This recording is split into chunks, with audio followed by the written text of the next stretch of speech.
heat there. Yeah, I mean HVAC stuff that's where a lot of the cost is coming from. A new boiler, HVAC. That's all in the church. Yeah, right. But that's the thing. I mean, it's compared to like building a new building from scratch.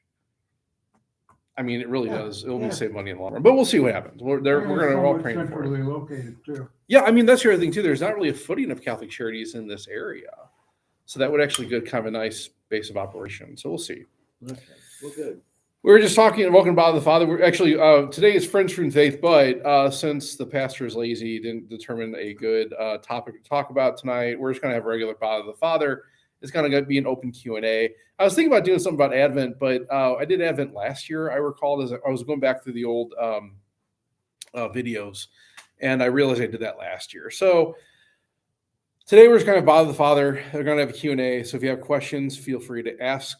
And with that, we were just talking about actually right now we're determining what to do with the presentation, Our Lady presentation site. We're talking about Catholic Charities who possibly come in and take it over. We're hoping that happens. We're praying for that, and we'll see what happens. We're talking about the amount of money that needs to go in to make it usable for the school. The school has been kind of gutted, doesn't have any heat or air conditioning, but it has good structure. So we're hoping that they can come in and do some things with that. So let's open up the floor. Any questions anyone may have? Okay. In the last couple of weeks, there's been several readings talking about the coming of Christ. Mm-hmm. And I've been thinking about that. And I know that Christ is going to come someday. Supposedly there's an end of the world. And I'm not so sure I go with that. My idea of the coming of Christ is on my death, he will be coming. Yeah. That's my coming of Okay. Christ. Yeah. So yeah, I mean, especially as we were coming to the end of the liturgical year, right? The readings tend to reflect upon this coming of Jesus again, right? So the Gospels themselves specifically talk about Jesus telling very specifically there's going to be these things that are going to happen at the end of the world. And as Ken, I think you rightly said, is that we know for sure it's going to be an end of the world because obviously, just philosophically, if there's a beginning to something natural, there has to be an end to something natural. When that occurs, right? Who knows? Is it more probable that you're going to probably die before the end of all creation? Yes. Right. I mean, right. Is it impossible that you would die at the end of the world? Well, of course not. I mean, obviously that's going to happen. But is it probable that we're going to probably pass away from this life before the end of all creation? Certainly. Right.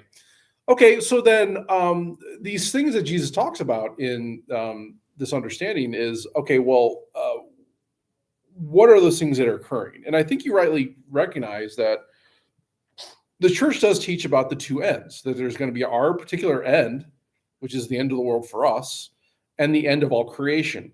And so really those things are not necessarily mutually exclusive, right? In regard to the fact that, well, when I die, I'm going to go hopefully one of two places, but now possibly one of three places. Or I should say states, right? So we tend to think of heaven and purgatory and hell as these places. And, sure, we could probably say it that way in some understanding that your soul would be physically somewhere. But ultimately, it's probably more proper to think about these things as states of existence. So the perfect state of existence, of course, is with God. And that's what we call heaven, right? There's a state of temporary purification, which we know as purgatory. And then, of course, there's a state that's completely not necessarily separated, but completely opposite of God, which would be hell, right? So the fact that hell exists shows that God is still present because nothing can exist without God. But it's not a really great place to be, obviously. We don't want to necessarily go there.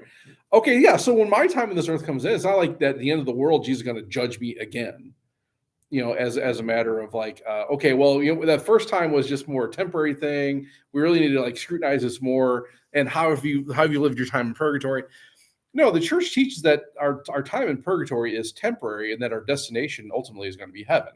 Nobody in purgatory goes to hell.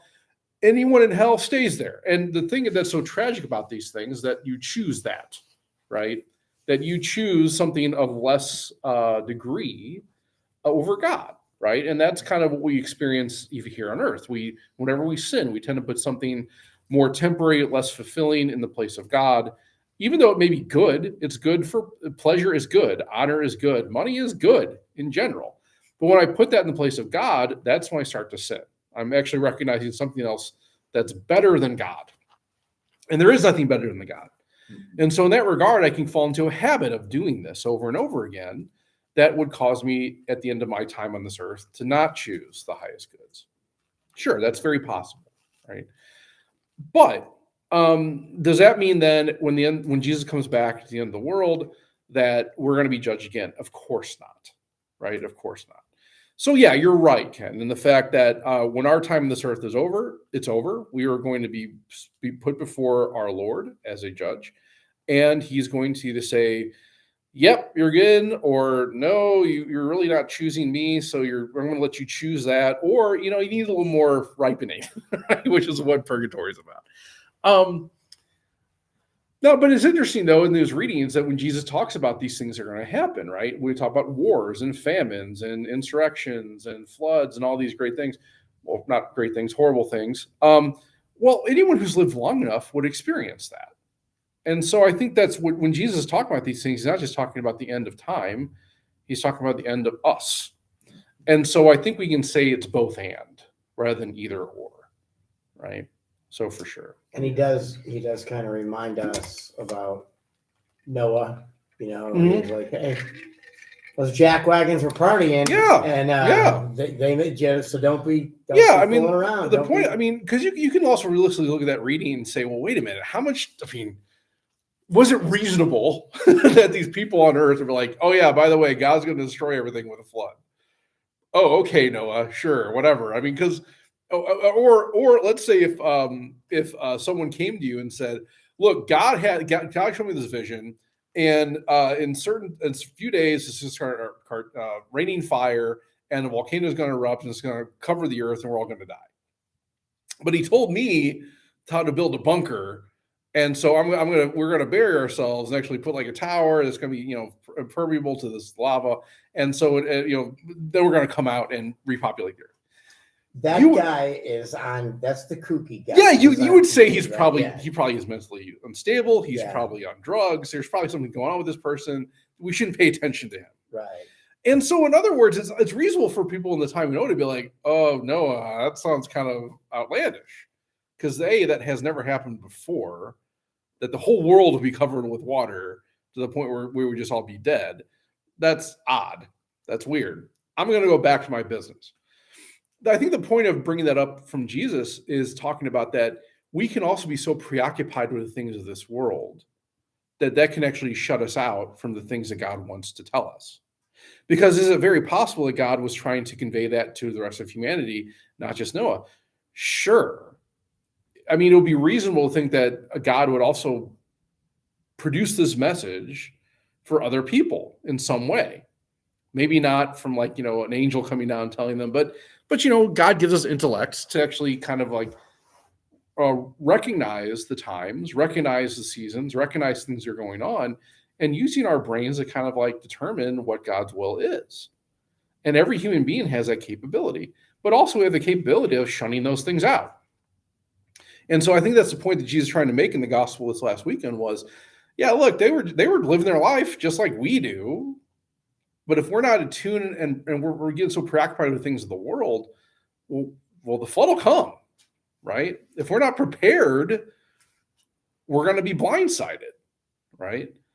And that was the point, is be prepared. You don't know when your time in this world is going to come, so just be ready for that time. Fortunately, we were given some great aid, some great remedies to help us with that they didn't have. Namely, that the Messiah came. God became man. He suffered and died for all of us, even them. He gave us these remedies, these things called sacraments, and the scripture, and his teachings that we can rely on and trust in and find grace in them that they didn't have. They didn't have that. So, in other words, there's no excuse for us. Yeah, we got 2020. Yeah, right. There might be an excuse for the people to know, and that's what maybe the point to make. Oftentimes in Scripture, Jesus does uses a rhetorical technique that's found a lot of time in Hebrew writings, right? Is that usually is shown as how much more, right? So if this happens, how much more would this be the case, right? And so oftentimes he uses that in context of like God's love and mercy, of God's presence, right? So we see that sometimes in Scripture where Jesus says, you are like for instance, God creates these sparrows and gives the flowers these great things. How much more has He done for you? If He does this great thing for this smaller thing, for these greater things, He's going to do even more for them, right? I think in the same context, you can apply that here for this talking about Noah. That hey, look, they didn't have all this stuff that we have now. They didn't have the temple. They didn't have me. They didn't have all these other things. How much more are we aware of these things now? So we don't have as much excuse as they do. So I think that's actually a technique that's used a lot of time in Jewish thought and teaching to convey a message from that's actually something to be received in a deeper way. Yeah. Did you by chance hear the news tonight? Watch the national news? I've been running around pretty much all evening. Okay, well, the Pope had a statement today to make at the end of his meeting. Mm-hmm. Going back to Rome, and it was very forceful, and he used a very strong voice. It just wasn't a normal speaking voice. He got very firm. Was it about the reunification of the two churches? No, the war's going on. Oh, okay. Yeah, well, And sure. It got my attention. Mhm. Well, he really got firm. His voice got louder but more firm when he said, "Leaders, listen to the cries of your people." Yeah.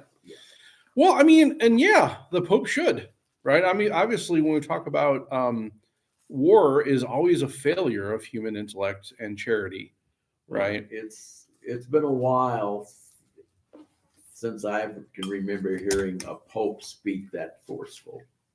Right? He was like, Get your attention. And I thought, way to go. Chicago. Well, he's a shy guy. He's American, right? I mean, sure, right? He's the Yeah. South Side. Yeah, for sure. Yeah. No, I think that's good. I think that's good that the Pope is speaking out about these tragedies in the world, as he should, and he should call people to repentance and come back to the table. And He was doing that. And I think that's the thing. I mean, and a lot of times we talk about this post-Christian world that we're kind of living in a time of when Christianity is sort of in decline. I don't know. I think what's so interesting about the teachings that the church gives, and whether this be about modern things to come up with, like, I know the Holy Father has taken a great interest in like things like artificial intelligence and great technologies. Mm-hmm. And it was amazing how much he's used, even more than his predecessor, these instruments of technology to kind of communicate. For instance, before Thanksgiving, there was this thing called NCYC, this National Catholic Youth Conference. They have it every year or every other year. They go back and forth between like California and Indiana. And the Holy Father addressed all the youth at this conference through like Zoom. And it was kind of amazing that, this virtual visit, this first time he's actually visited the United States was in this youth conference. But it's so funny that as the church teaches things about these things, not only says the good of it, but also like the things we need to be aware of and kind of be cautionary about.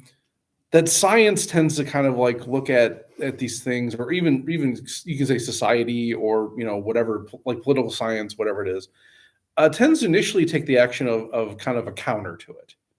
It's like, oh, you Christians, what you're talking about. Catholics, what you're talking about. Why don't you go just worry about praying or worried about running the church and whatever else. But over time, what tends to happen is the world tends to catch up. There's this kind of mindset that the Catholic Church especially is sort of behind the times, that she's so slow to move, she's so slow to bring about the things that everyone else really knows. And the reality is that oftentimes the church is on the forefront of these things, and it's the reality of the society needs to catch up to it. And the reason that the church also is usually pretty, to be fair, slow sometimes of actually making declarative statements is because she's open to possibilities. and she wants to be sure of things before she actually makes a statement, right? We see that with like Eucharistic miracles. We see that about Marian appearances. We see that with anything that happens what we consider supernatural, is that the church takes her time because she, A, doesn't want to be wrong, but B, is open to other possibilities. But anything that we see, whether it be IVF, whether it be abortion, whether it be the internet, artificial intelligence, even different types of forms of government, it's amazing that over time the reality of society says, "Oh yeah, you were right." Yeah, go figure, right? So yeah, I mean, it's unfortunate that I wonder, as you're saying that, Ken, how many leaders actually listen to him? Well, that'll be to see. But I think I've noticed just here at St. Anne, there seems to be an increase in church attendance lately. And Yeah, I've heard other people talk about it where they're going to church, and it's not all Catholic either. It's some of the other denominations. They're seeing a slight increase of people coming back. yeah, well, good. So I think that's a hopeful thing. And we should all learn from the church before we open our mouth. Yeah, like I said, I think that it's a bad rap that we get as Christians, that it's almost like, well, you know nothing about these things. And it's like, we invented these things. I mean, when we think about the scientific method, where did that come from? They came from university that were rooted in the church. A lot of the discoveries that came about in the last, well, maybe not the last 50, but at least definitely the last 500 years, were developed by Catholic clergy. So maybe we know something about these things. I don't know. I think it's also interesting too that a lot of times when people see men with a collar or even women with a habit, they tend to kind of pigeonhole them. Not necessarily realizing a lot of these religious, a lot of these people that have made these vows, they had lives before they were actually made these vows and were these things. And so I've experienced that several times. Before people know I'm an engineer, they tend to think I'm only know certain things. And just the stuff in the Bible. Sure, yeah. Well, if I want to know something about faith, I'll come to you. Okay, well, do you want to know anything about calculus? I mean, it's kind of interesting that that people tend to take that tact when they see a collar or habit. It's like, oh, okay, well, don't let Catholic Charities know that you're having an engineer background. They'll be having you over there. What should we do with this building? Yeah, I don't know. Well, I can't figure that out now. I don't know if I can figure it out then. We'll see. But yeah, but no, we'll see what happens with Catholic Charities. We're hopeful. But has it been with Advent? Okay, so 2 weeks ago I was asking you, I lose place in the missal, and now some of our responses from the congregation are different than they were just a week ago. Sure. Save us, save the world. Okay. So instead of when we eat this bread, how does everybody else know what the faith's going to mean? Okay. The mystery of faith. Yeah. So you're talking about the mystery of faith. There's actually 3 options of the mystery of faith. Yes. Right. So there's when we eat this bread and drink this cup. There's save the world, and then there's the other one was like there's not like a written thing, but usually some of the responses are more in line with the season. So if Advent is a time of preparation, it's kind of good to go back and reflect on this first coming of Christ and what that meant, right? So, because really the birth of Jesus is anticipation of the resurrection, right? So in that regard, there's a connection a lot of times between Advent and Lent, as well as Christmas and Easter. So it makes sense to use the same kind of responses in that regard. Now, Advent itself is not necessarily a penitential season. There's an aspect of that. If we're preparing ourselves for the coming of Christ, well, that makes. All the readings are like that. We should be penitential. Sure. And in antiquity and in tradition of the church, usually there's always been like a fast associated with this time. There's been like an increase of almsgiving, which we see that in the Christmas season anyway. So there's a connection, even though it's not necessarily like explicitly required by the church. There is sort of an understanding of like kind of a deeper generosity, a deeper prayer, a deeper kind of engaging in that regard. So, in other words, it's kind of up to the celebrant to actually determine what they're going to use on that particular day. Well, how's everybody else? How is everybody else so in tune other than me? Like, cause I'm ready to say one thing. Okay. I think in the Missaletta, you do have the three options. Yeah. Yeah. So I mean, it's just more okay. Okay. Whatever. Yeah. I will tell you, like I said, usually for this season, we're gonna do by your cross and resurrection, you have set us free, right? Okay. Just because I think there's a good connection there between the two. Now, the other thing you might have realized too is our penitential rite. So, like, usually in masses we do the tropes, Lord Jesus, you came to forgive sinners, Lord have mercy, right? Notice for Advent and also for Lent, this is usually pretty proper. You switch to the Confiteor. I confess to Almighty God, Yeah. Yeah. And so that's, again, more about the season than it really is about the particular Mass we're celebrating. Okay. So, right at the beginning of Mass, we do a profession of Yeah, the penitential confess, rite. agrees, Yep. agreements, Yep. fault, Yep. most Yeah. grievous fault. And again, that's another option, right? Mhm. That's what, like we talked about with the Novus Ordo, one of the things that's kind of unique in that regard when it comes to the new Mass, the new way, is there are a lot of different options, right? Now, with Advent, these particular seasons, you're kind of limited. Like, for instance, the readings. I can't really change the readings No, during of course not, Advent, no. right? I mean, you could, I guess, for a particular reason. Like, for instance, tomorrow. Tomorrow is a saint day. It's St. Francis Xavier. Now, it's an obligatory memorial for the church, meaning we must say the prayers, we must use the particular preface, all that kind of stuff. The readings are the same as the cycle. But because of the significance of the day, could you use the readings that are proper for St. Francis Xavier? A liturgist would tell you you shouldn't. You should still maintain the cycle for the readings that are directed towards Advent, because those readings are important, right?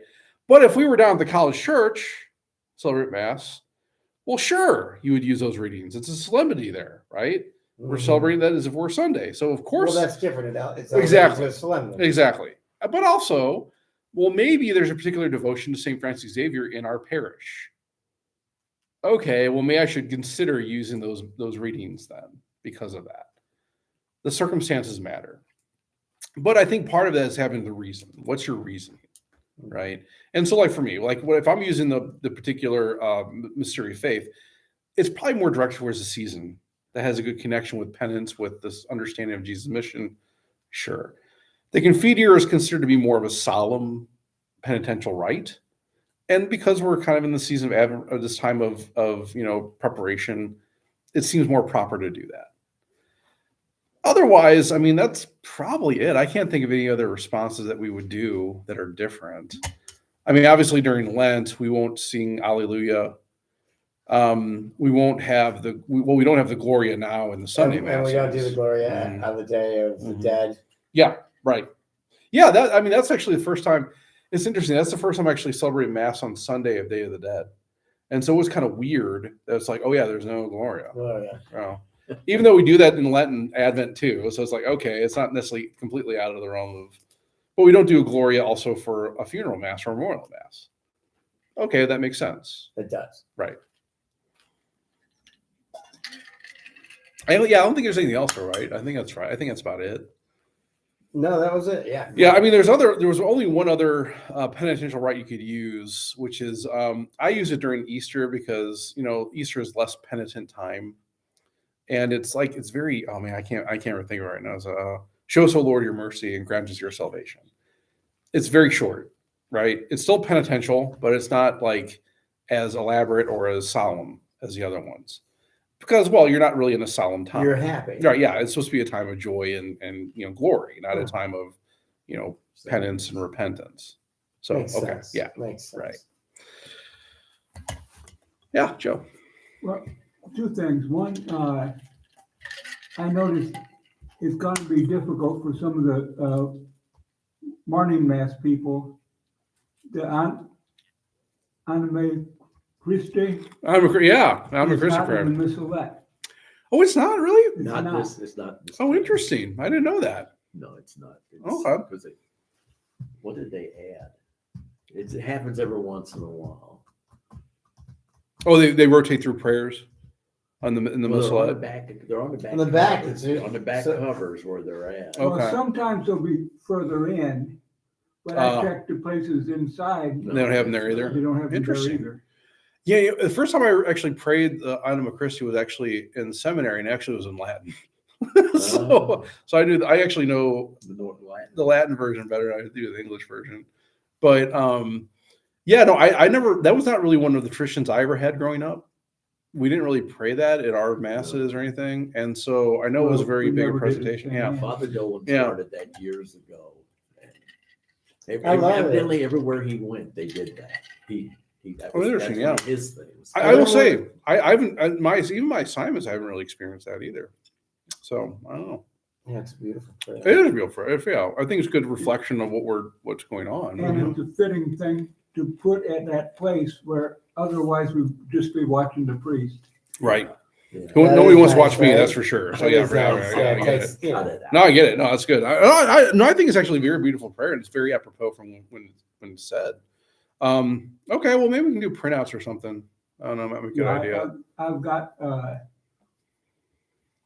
I've actually given a set to Matt Hubbard. Okay. Because his class comes on Friday. Oh, that's right. Yeah. That's one thing too. I was aware of with the school kids coming now and those other days, other than Wednesday, is they're kind of being exposed to these different things they wouldn't necessarily see on Wednesday morning. So yeah, I think it's good that they're experiencing that too. One thing I'm really appreciative too is that like this Friday, our 7th, 8th graders preparing for for confirmation. They'll also be able to have some time for adoration, on the first Fridays, which is really great. So I'm happy that I know that Mr. Hubbard and even Miss Talon and Miss Dulles have been very excited about that and happy to have that little time in the beginning of the day. So yeah, hopefully we can keep that going. Although I think we're gonna have to. I think in the future we'll have to discuss this. We have to kind of set the timing short because it seems like we don't have enough people to adore within that full 4-hour time frame. Yeah. So we might have to kind of adjust that, I think, going forward. Maybe we'll do something like at 10 with that, or with like exposition or benediction instead of going all the way to noon. I don't know. I'm discerning that still. Open to input, but I think if we don't have adores, well, it's pretty hard to have adoration. And even though our exhorting minister have been trained to kind of take Jesus out and put him in the tabernacle, there's not always a guarantee that there's going to be exhorting minister available. Or even that one of us will be available. So, yeah, we'll have to look at that. Yeah, we'll see how this goes on Friday, and if it's the same issue because we even come out sometimes for a benediction, and Jesus has already been reposed, and it's like, well, I'm not going to bring Jesus out just to bless people and bring him back in. So it's an interesting scenario. At one point, there was actually a list of who would be. Yeah. I mean, and we can maybe resurrect that. That's what we. I think sometimes the problem though is that like you might have like 6 or 7 adores right after mass all the way maybe to like 10 o'clock, but then you have like an hour or two where only like 2 or 3 people, or like nobody can come, and then like around noon or maybe 11:30, you can get 2 or 3 people. Yeah, we when they started at OLP, you had to sign up for an hour. Yeah. Well, I was still working, so I signed up for an evening hour after I got out of work. Usually it was the closing hour leading up to the closing, and some of the people did come back for the closing. And then at that particular time, we had a senior lady who was a pillar over there. Mhm. She lived right across the street. Mm-hmm. And somehow she had this sense, knowing there was nobody over there maybe for at adoration, and she'd go over. Okay. She would go over. But Yeah. people pretty much kept to their schedule if they signed up for a certain time. Yeah. I mean, I don't. I think that it's good to have adoration times because that's sort of the lifeblood of a parish. We don't necessarily have a Eucharistic adoration chapel. I would love to do maybe 40 hours at some point. Well, I would love for you to do Yeah, and I mean, we might look at that for Lent. The question would be when. One of the things interesting, which we're doing this year, is the school kids, their spring break is lined up with the octave of Easter, which I think I might keep that. I think that's a good idea. Whenever we had spring break when I was in college or even in high school, I was always really kind of upset because it was always falling during Lent. And it's like, well, I can't really go out with my friends and have a burger or something if I'm fasting. So it's kind of weird to have a spring break during this penitential season, you know? So hopefully that might be a little better.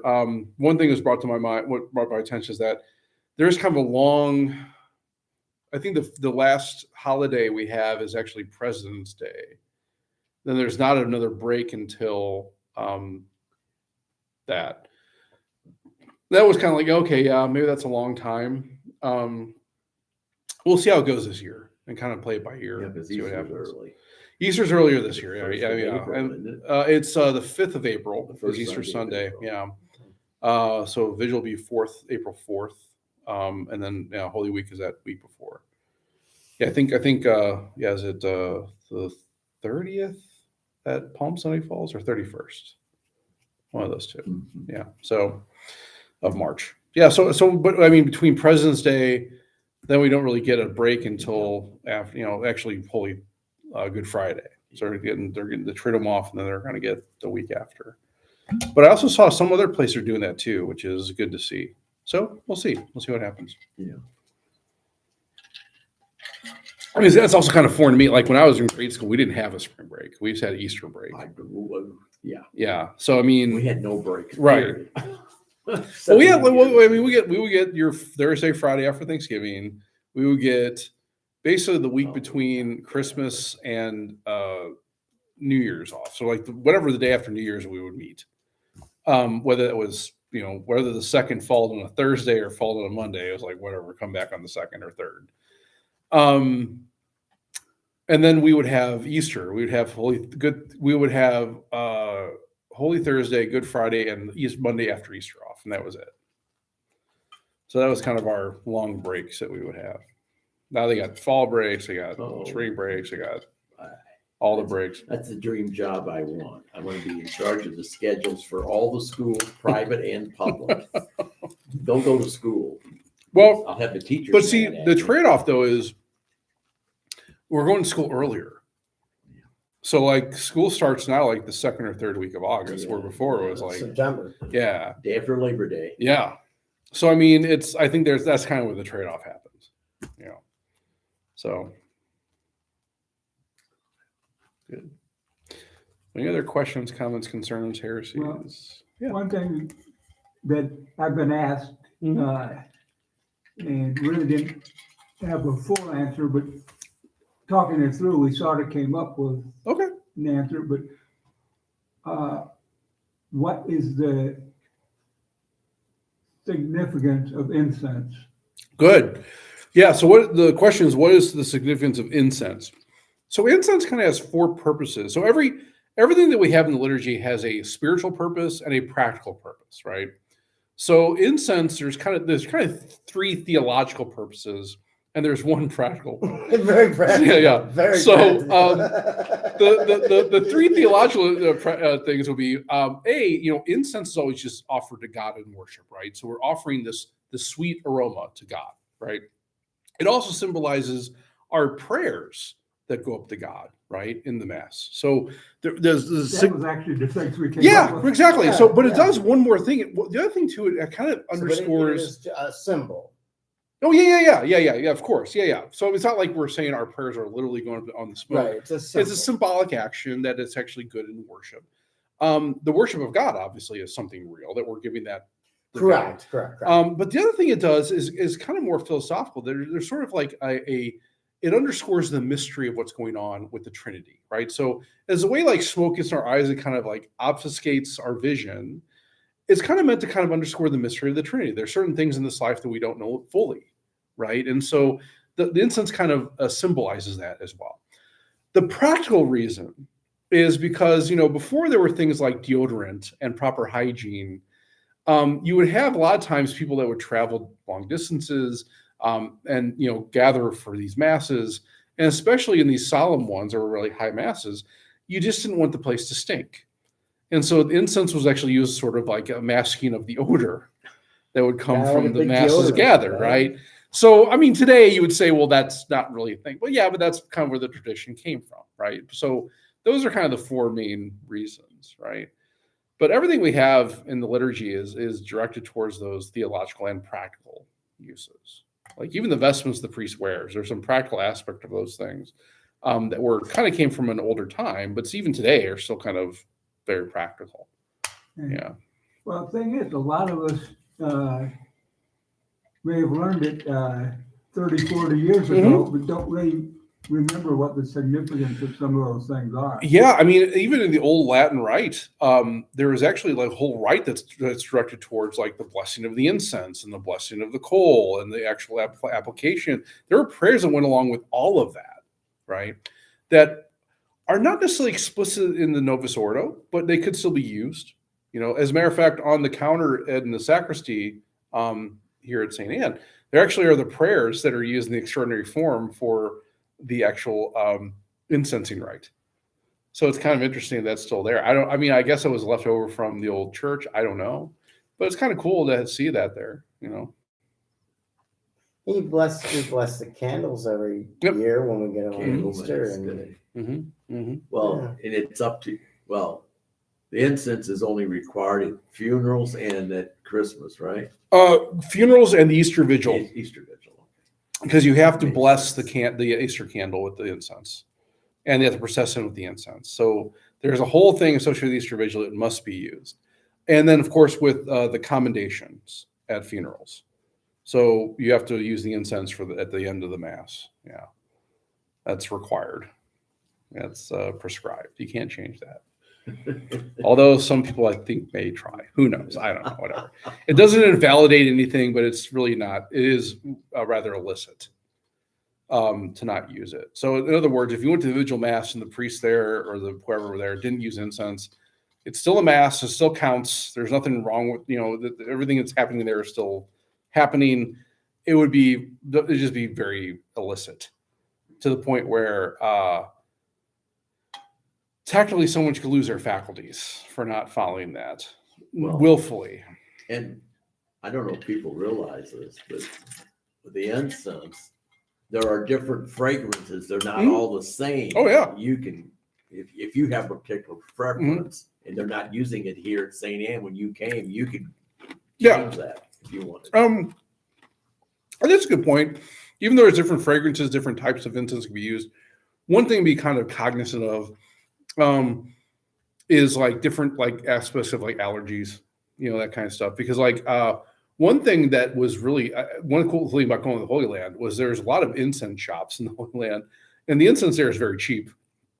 Incense here in the United States is actually rather expensive, but if you went to the Holy Land, you have a whole kind of different plethora of different aromas, but they're all very inexpensive and they're all just made there. So I always try. Unfortunately, there's been kind of a pause from a lot of our seminarians going to the Holy Land. Although I think next year the plan is they're going to go back. This year I think it was a little bit too late. I think they're still planning to go to Rome and Italy and Greece for their retreat in the spring. I'm not sure when they go anymore. They used to go in the winter, right after Christmas. I think now they're going in the spring.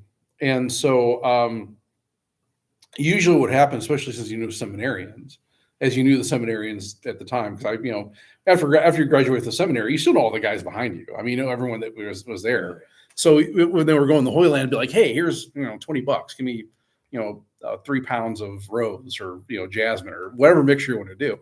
And it was actually really great. You can just get free, really inexpensive incense and get to use your own, come with your own aroma if you like. But while you're there in the Holy Land, they actually like burn it for you so you can smell it and see how it works, and they can combine it and stuff. So I'm happy they're going back, I think, next year. But there's been sort of a hiatus on that in the last few years.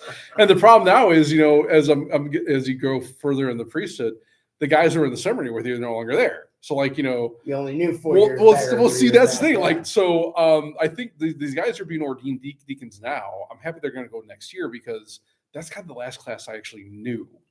Like they were all, most of the guys in that class, with the exception I think of one, were freshmen in the college when I was graduating, when I was a deacon. And so I knew them, we would eat together, we would see each other, whatever. And so I still have a connection there. So I can be like, hey, when you guys go, here's $20, why don't you maybe whatever. But the year after that, it's like, I don't know those guys. That's one nice thing of also having seminarians come and live with you in different or be assigned with you, because we have had seminarians overstay here at the parish for the last couple of summers. And so those guys who are still in the college, we're praying for them. They actually go and become ordained. And, if and when they are able to go to the Holy Land, I could at least approach them. But, if you don't have people coming and have people assigned, that can be kind of a struggle. Fortunately, the vocation director for the Archdiocese is also a classmate, and usually looking for places for people to go. So he knows that they can always send them here. So we should have a good flood of We've guys. been having them for several years. Yeah. I know Father Winker got some guys assigned to him at certain times. And, Father Kemp did too. Oh, sure. Yeah, for sure. Yeah, I think now, though, the problem is, the seminary doesn't trust me in their formation. And secondly, there's really not enough. I actually saw Father Ritter today. We were hearing confessions at CBC this afternoon. And as an alumnus of CBC, I find instead of giving them money, which they should have come with, I was working for Boeing if they wanted money, I find I give back to them by hearing confessions for free during the Advent and Lent seasons. I think they appreciate that. Hopefully, I don't know. But I saw Father Ritter there, and he was saying I think they have 10 guys signed up for next year, which is great. I'm not sure how many of those are what they call pre-theology, how many of those are college guys. Oftentimes with the college guys, usually about half those guys tend to not go through with theology. They tend to discern out in college or after they graduate college. Maybe a little bit more, who knows. On average, though, it's about 50%. Of the classes that come in, I mean, there's a low percentage actually get ordained, even those that go to theology. So 10 is a good number. That means you're probably looking at least like 5 getting ordained out of that class, which is cool. That's a good number. We definitely better if we had more. I think he's still kind of, on the hunt for guys. So yeah, I mean, we even here in St. Anne, we have vocation nights every third Thursday.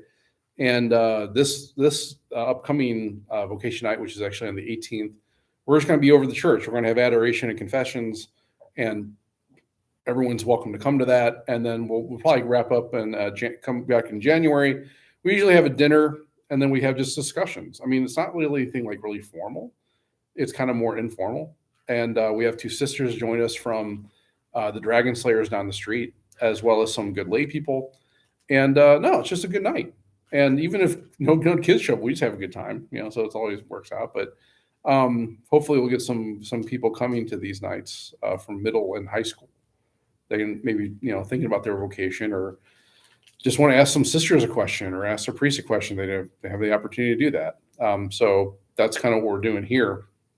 And hopefully maybe help with those numbers going forward, probably get a few more guys in the seminary, maybe a few girls in the convent. Or, if anything, just also help discern marriage for a lot of these kids. So we'll see. You never know. We'll see. We started in September, and we've had a couple kids come so far, but trying to get that going, That's awesome. Thank you. Yeah. Anything else?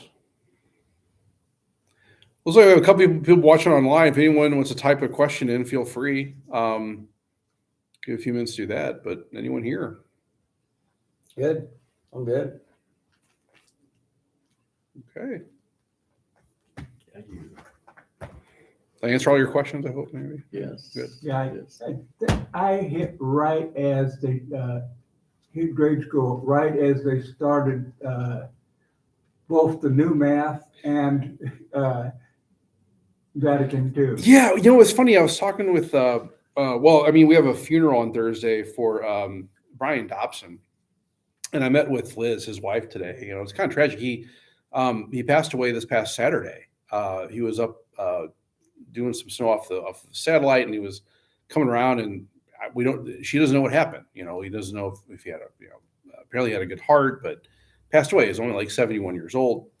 And so we're having the funeral for him on Thursday, but she was even saying that, he was a server in the old mass, and then that changed it over when he started serving. And same thing with my dad. He would serve the old mass, and then like a year or two later, they'd change everything to English, and it was like, okay, whatever.